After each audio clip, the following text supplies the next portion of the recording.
All right, folks, buckle up because today I've got a love story for you, but not just any love story, a porcupine love story. Picture this. We've got our main dude, Percy the porcupine. Percy's just your average guy, awkward, a bit prickly, and always hungry for some tasty bark.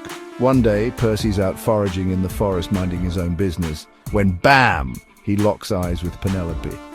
Now, Penelope isn't just any porcupine. She's got quills that shine like the morning dew and a nose that twitches in the cutest way possible. Percy's heart does a little somersault. He's in love, folks, but how does a porcupine woo another porcupine?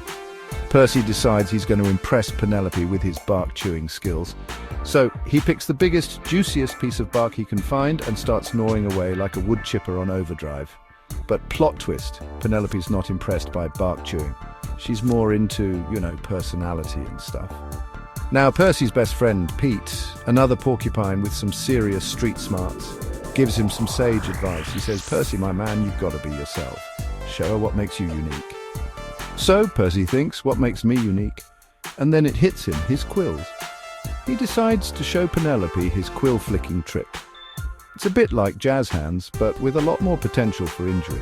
He starts flicking those quills around like a porcupine ninja, but just as he's about to go for the grand finale, a double backflip with a quill spray disaster strikes.